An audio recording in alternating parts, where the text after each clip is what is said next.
Summertime is a unique time. It's a time of opportunity. It's also a time of challenge. But what else is new? It's what life is called. The last 6,500 years reads like this: opportunity mixed with difficulty. Opportunity mixed with challenge. We've got a chance to grow like never before, but I'm telling you, there's going to be many enemies that's going to try to prevent us. As soon as you plant the garden, the busy bugs and the noxious weeds are out to take it, and you've got to learn not only to nourish your values, you've got to learn to do battle with your enemies. Whatever threatens you, I'm asking you to threaten it back. Take care of your responsibility, but don't take anything off anybody.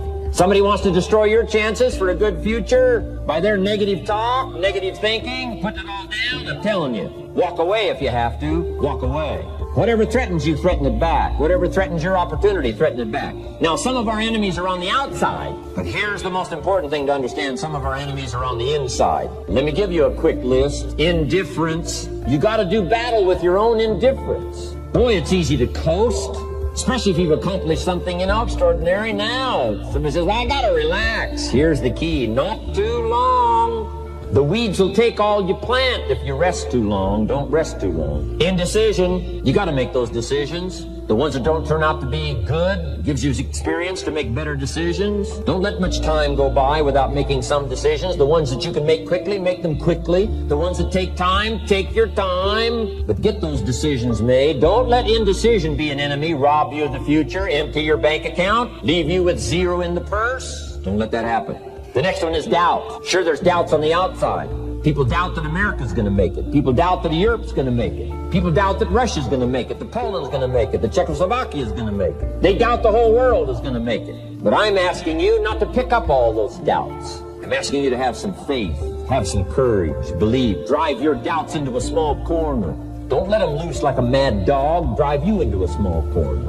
Don't doubt the future. Don't doubt the possibilities. Don't doubt the extraordinary gifts that your distributors bring to your organization. Don't doubt that. And here's the most important one of all. Don't doubt yourself. If I've got miracle working power to change my life, so do you. If I've got the ability to change, so do you. If I've got the ability to read, so do you. If I can discover, so can you. If I can grow, you can grow. If I can develop, you can develop. If I can get an invitation like I got 6 years ago, help take something around the world, so can you. If I can stand on this platform, Idaho farm boy raised in obscurity, so can you. If the millionaire team can do it, president's team can do it, walk off with the diamonds, the trophies, so can you. I'm asking you, don't sell yourself short. We haven't sold you short, except for the challenge and the opportunity to invest in this many people's lives. Who wouldn't get up early to have a chance to work miracles and invest in this many people's lives and help turn the world upside down for better nutrition called herbal life? Here's the next one, worry. I'm asking you to drive worry into a small corner. You gotta worry some. All this negative stuff serves some purpose, but the key is for you to be the master, not the servant. If it's 2 o'clock in the morning and your daughter's not home yet, best you worry. In New York City, if you step off the curb and one of those yellow taxis is coming, best you worry. But here's what I'm asking you to do. You be the master of worry. Drive it into a small corner. Don't let it loose. And I'm asking you to go home with some new faith and some new courage. I'm asking you, don't worry. Drive it into a small corner. We've all got concerns, and sometimes we all wonder, and sometimes there's a little crack of doubt. We worry a little, but I'm telling you, drive it into a small corner. Drive your worries into a small corner. I promise you, from this platform, the dedication of the executives that you've seen and the president's team members and the people that have walked off with 1 through 10, I promise you not to worry because you're in good hands. Enemies of the mind you got to do battle with in the summer. One is pessimism that tries to get you only to see the negative side. Of course, there's the negative side. Life is part negative. What else is new? If the glass is half empty, it is half empty. You say, well, I've been only taught to see that it's half full. Well, sure, it's half full. But it's also half empty. I mean, can't you handle that? I mean, that's not too difficult. But here's what pessimism would try to get you to do. Believe that it's only half empty. And when pessimism comes to your mind, you've got to educate pessimism, because pessimism is stupid. Pessimism tries to get you to believe that it's only half empty. You got to say, pessimism, you've never been to school. Too dumb and stupid to know. Of course it's half empty, but it's not only half empty. It's also half full. I'm asking you to be in charge. Be in charge of your own mind. Be in charge of your own destiny. Do battle with your enemy in the summertime. You nourish your values, nourish your family, nourish what's valuable for you, nourish your organization, nourish your distributors, nourish your customers, take care of your responsibilities, feed, nourish. But then I'm also asking you to do battle with your enemies. Take sword to your enemies. Whatever's going to destroy those values, take sword to it. If it's worry, take sword to it. If it's threat, threaten back. You got to be like your bloodstream. Good illustration. Red corpuscles to nourish, like a mother. White corpuscles to fight and kill, like a father. You got to do some negative thinking and just think positive. Thank God for white corpuscles that think negative all day. White corpuscles say, just show me some infection, I'll kill it. Whatever threatens this body and its future gets threatened. Whatever's got to kill this body gets killed. I'm asking you, take sword to your enemies, whether they're on the outside or whether they're on the inside. Protect your family, protect your future, protect your values. Love, nourish, but also do battle with whatever's out there to do battle with you. And in the summer, do battle and nourish.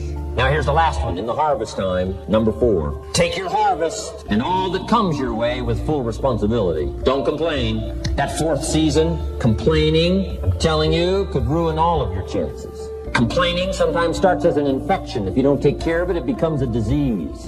Do battle with it. In the harvest time, reap your harvest without complaint. It's your crop, you sowed it. You either made the calls or didn't make the calls. You wrote the letters, you didn't write the letters. You were steady or you weren't steady. You did it or you didn't do it. You put together a good day or you didn't put together a good day. Take responsibility when the harvest time finally comes and say, hey, it's my crop. Got to take responsibility for it. I do not complain. And then here's the next one. Do not apologize if you've done well. We offer no apologies when these winners that walked across this stage here go back to their communities. We offer no apology for making the kind of money they make.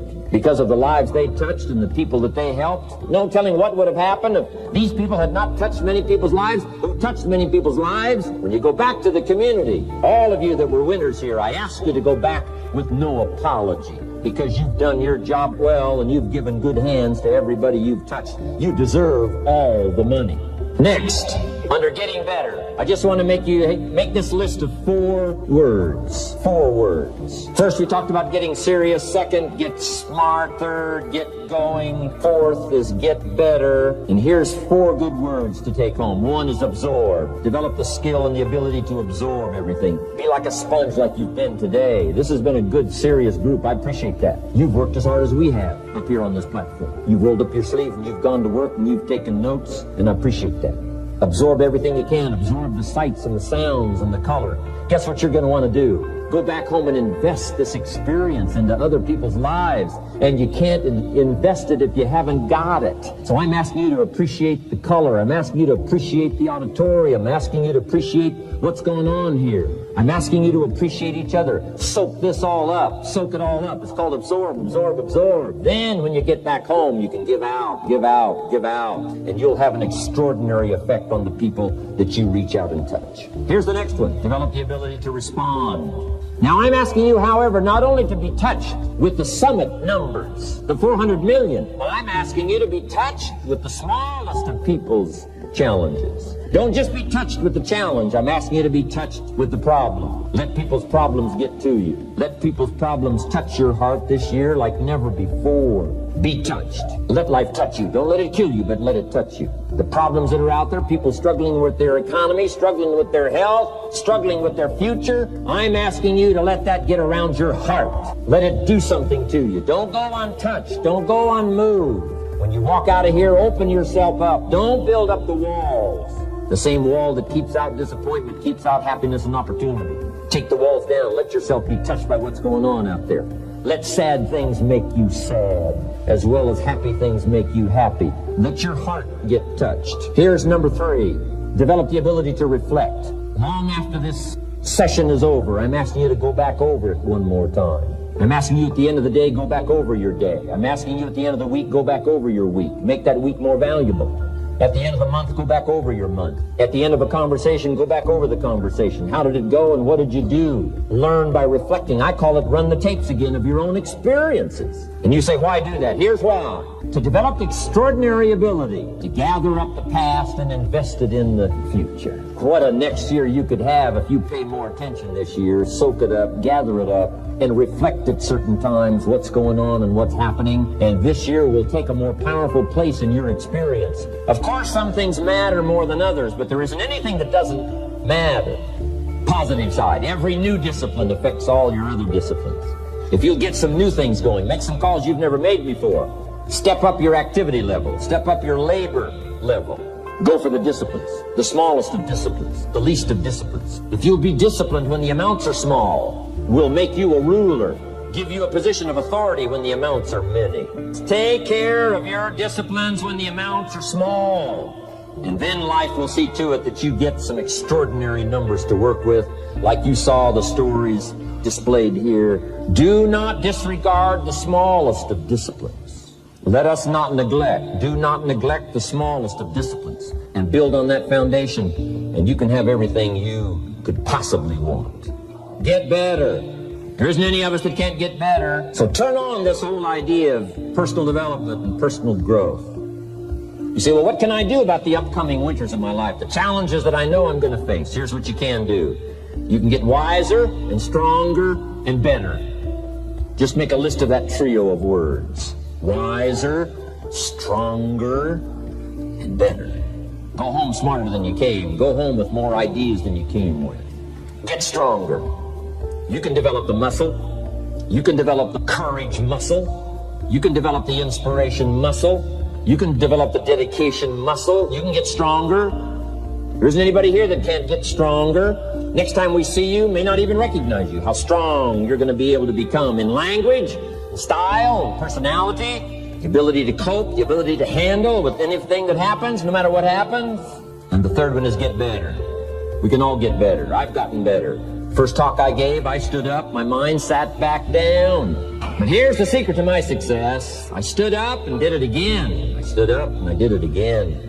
And I did it again, and I did it again all those many years ago. I did it when I was scared, and I did it when I didn't want to, and I did it when I was ill. And I did it when it didn't work well, and I did it when they didn't appreciate it, and I didn't a lot of times when I didn't know much what I was doing. I just did it anyway. And now all these years later, I'm asked to walk on this stage with the greatest introduction I've ever had, the greatest response and welcome I've ever had, the greatest opportunity I've ever had to touch this many lives with a mixture of words and heart and soul. I got better. I got better day by day and week by week and month by month. And I'm asking you to do the same thing until you can develop a long arm and a long reach, until you can develop influence that won't quit. Touch people next year you couldn't touch this year. Touch people now you couldn't touch before. Conduct a meeting now you couldn't conduct before. Heart and soul now mixed in there that wasn't there, missing before. I'm asking all of you to get better in spite of the winters, in spite of the downturn, the money downturn, the social downturn, the personal downturn, whatever it is. Just get stronger. Get better. From all walks of life that give all of us the examples of where you can start from this part of your life. You can start in this part of the world. You can start with these limitations. And here's what eventually you can become. That host of testimonials not only gives us the ability to see and imagine that it's possible, but finally to believe that if we took those steps, that if we learned those lessons, that if we developed those skills, that if we used our imagination and our faith, that the same thing that's happened to all of these others whose testimonials we hear, the same thing can happen for you. So that's the power you have, the ability to see, the ability to hear, the ability to comprehend and understand. That's powerful. The ability to believe that it's possible. The ability to evaluate it, what it might mean for you. We hear a testimonial and we say, yes, but how would that apply to me? We have the ability to evaluate that so that we could start right where we are, with our own limitations of capital, our limitations of time, perhaps from the beginning when you have to start part-time. But you can do that. You have the power and the ability to do that. You have the ability to see. What a power that is, to see things, to be able to use your mind to comprehend, to see, to perceive. You have the ability to hear, to listen. The old phrase says that it's the listening that creates the faith. It's the listening that stimulates the imagination, that can see things that don't yet exist.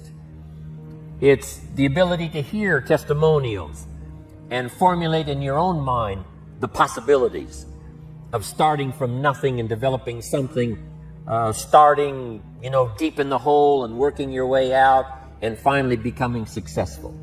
The ability to hear those testimonials, to hear good ideas. That now creates imagination. Imagination then has the ability to turn to faith. Faith is the ability not only to be able to perceive it and to see it, but the ability to believe that it's possible, that it can happen. If we can start, you can start. If we can believe, you can believe. If we can try, you can try. And if we can try again, you can try again. If you can keep trying until finally it gets easier, finally the skills start to develop, if any of us can do it, you can do it. You have the ability to develop these disciplines that create value in your life. The disciplines learning how to sell, learning how to get customers, learning how to build that customer base, the skills of learning how to recruit. You can learn to do that. You have the power to do that. Learning how to serve your organization well, learning how to communicate, learning how to organize the people that you put together, learning how to keep in touch. All of that is within your personal power. And just think about it a little more now than you have maybe in the past. There's no reason why you can't have all of the business you want, all of the success you want. There's no reason why you cannot dramatically, this year especially, affect your own life. And by that, affect the lives of the people that you want to touch in the years to come. Each person's income is determined primarily by their philosophy, not by the economy. Once I understood that, then I said, well, I don't have to go to work on the economy. And the answer was no. You only have to go to work on yourself to make yourself more valuable. So now here's 5 things I want to share with you. And the first one is your personal philosophy.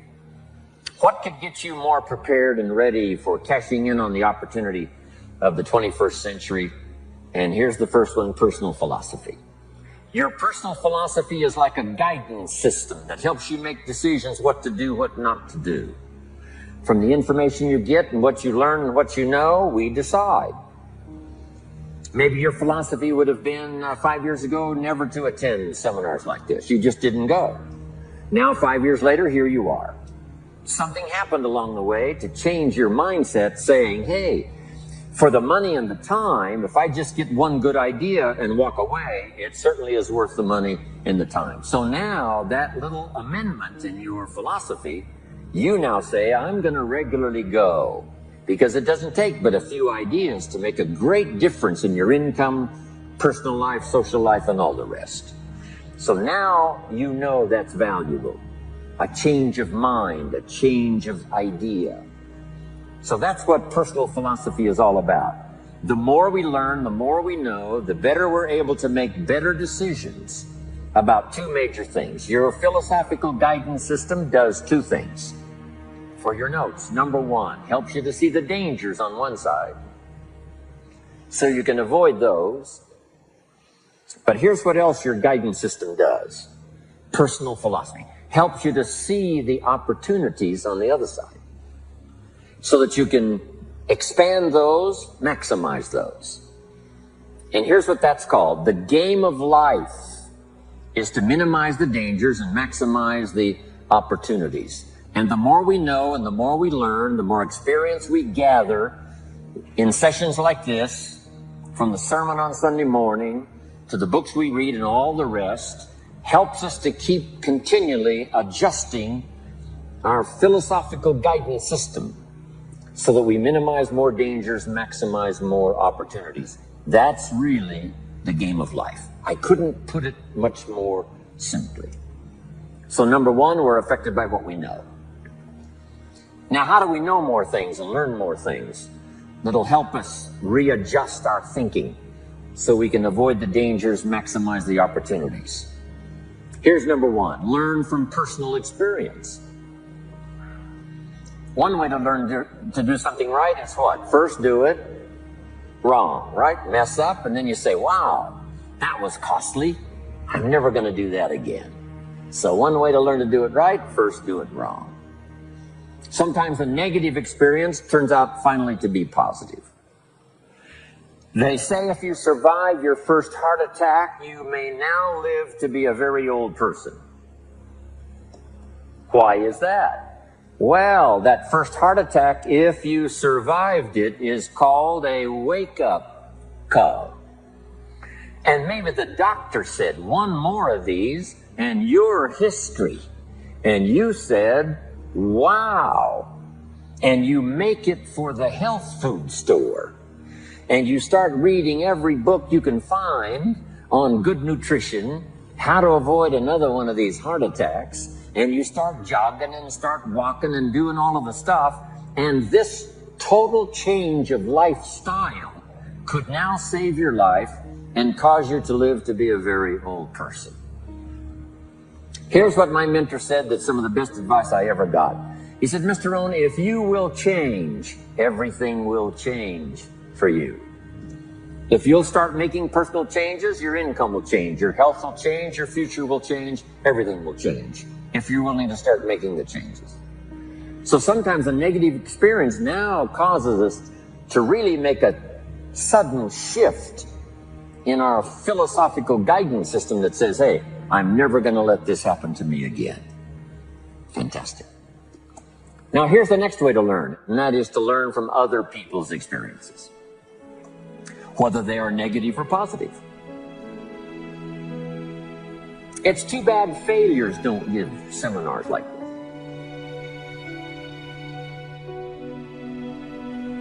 Wouldn't that be good information? Now, we don't want to pay them, so they don't lecture, but their information would be valuable.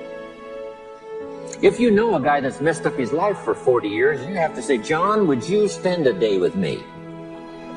And I will bring my notebook and take good notes. A good-looking guy like you, beautiful family, every reason to do well, threw it all away. Teach me how for the last 40 years you messed it all up. And he tells you, and you take good notes. Learning from the negative side of someone's experience. So, learn number one from your own experiences, learn number two from other people's experiences. If you want to live a dynamic life, multiplying your income, multiplying your future, be a good student. If a good idea comes your way, write it down, then ponder it. Then perhaps go do it. Okay. Now, your philosophy comes from what you learn, comes from what you know, comes from other people's experiences. 3 ways now to learn from other people. Here's number one, learn from what you see. One of the great watchwords of these early years of the 21st century, pay attention. If you just watch, you can pick up clues. Success leaves clues. And if you'll be a better observer of the winners and the losers, those that are doing well and those that are falling behind, and just take mental notes and good notes and say, I'm going to adjust what I'm doing based on what I see. Here's number 2. We learn so much from other people based on what we hear. Here's good advice on that. Be a selective listener.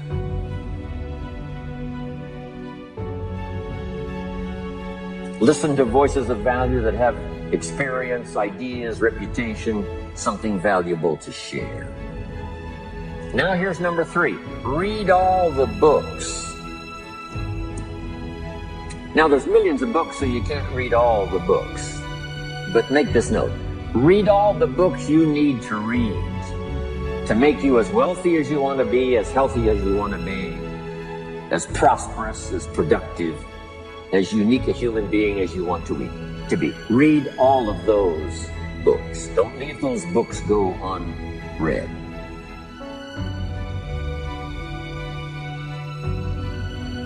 Mr. Shelf got me started on my library. I've got one of the better libraries. Haven't read everything in it, but I feel smarter just walking in it. My library. At least I was smart enough to buy it. Now I got to be smart enough to read it. Then, of course, I got to be smart enough to decide what's valuable and then do it. But this one is very important. Become a good reader. Some books that helped change my life. Mr. Shelf recommended, of course, the Bible. And my parents made sure I was a pretty good scholar by the time I was 18. That's been so beneficial for me, drawing from those illustrations, reading about those stories, people who made it and people who didn't make it, and what the difference was. And then other books that helped to really change my life. One called Think and Grow Rich by Napoleon Hill. And then a book that helped me become financially independent by the time I was 31. And that book is called The Richest Man in Babylon. But I started reading the books, attending the classes, making sure that I got in front of people that had something good to say. And then I started keeping a journal. One of the major things my teacher taught me was to keep a journal. He said, don't trust your memory. If you hear something good, just make a little note and write it down. Now, at first I took, notes on pieces of paper and torn off corners and backs of old envelopes. And it didn't serve me well, thrown in a drawer. Then I learned to keep a journal, a bound copy of all my notes. So I would suggest you do the same. Things that impress you, a poem that impresses you. When you attend a class, some of the ideas that impressed you, jot them down. You read something in a magazine, right? Some ideas. Take those out, put them in your journal. Keep a good journal the rest of your life. This will serve you well. My journals make up a significant portion of my own library. And if you saw my library and saw my journals, I tell you what you'd have to say. This is the library, and these are the journals of a very serious student. No wonder Mr. Rohn is invited to lecture and speak on his experiences around the world.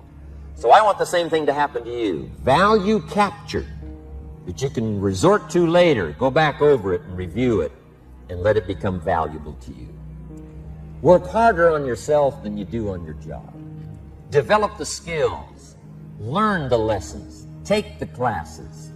Absorb all that is being taught to you these days. And then later on, of course, you can sort it out, what's valuable to you and how to refine it for your business and for your life and for your future. But the main thing is to get it and start this process of personal change, personal development. And let me say it one more time. If you will change, everything will change for you. You'll never be the same. You'll keep growing. As you look back on a few months, look back on a few years, you won't believe the progress you can make economically, your relationship with your family, your friends, and whether you're in sports or economics or whatever. I'm telling you, that whole process of committing yourself for personal change, personal value, can really make your life unique and worthwhile. Now, jot this down. When you do read, you have to sort through what you read and decide which is valuable to try. That's part of the process of learning.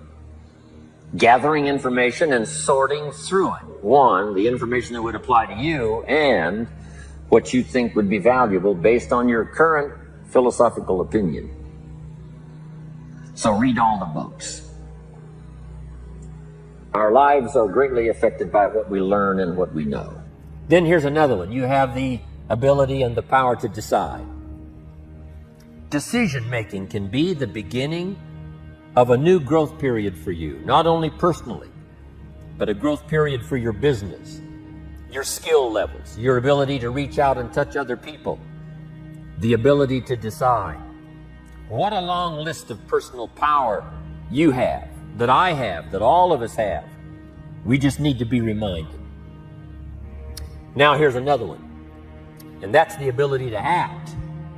The ability to put into action what you see, what you comprehend, what you imagine, what you believe, and then what you have faith for. That ability to act is unprecedented in creating the miracle. Because it's not imagination that creates a career. It's not imagination that creates a business. It's not imagination that creates a customer base. It's using your imagination and finally putting it to work. But you have the ability to do that. If you have to get started with limited time, you just make the limited time pay. You know, before you go to work, during your lunch hour, in the evenings, on the weekends, little pieces of time that you find something to do that will start your career, keep it going, and keep the momentum high. Your ability to act can develop all of the disciplines, because you cannot learn the disciplines unless you actually do the work, unless you actually do the action. It's like learning to communicate. Way back in those early days, I had a tough time. You know, I described it one time, my first meeting, I stood up, my mind sat back down, left me standing there. I opened my mouth and nothing came out. My knees are banging together. The sweat's pouring off my face. I'm scared. It's called terror, right? Those first few times. But sure enough, I did it again. I worked up the courage to do it the third time and the fourth time. And that was about 35, 36 years ago. I'm glad you were not in on my first presentation. And now, much more confidence all these years later, because I have acted on practicing my skills to communicate. But you've got the ability to do that. You've got the power and the ability to create a career that will serve you well for whatever time you want to spend in developing this career. You have the ability to develop an enterprise, a business, to be in business for yourself. Learn to work harder on yourself than you do on your job.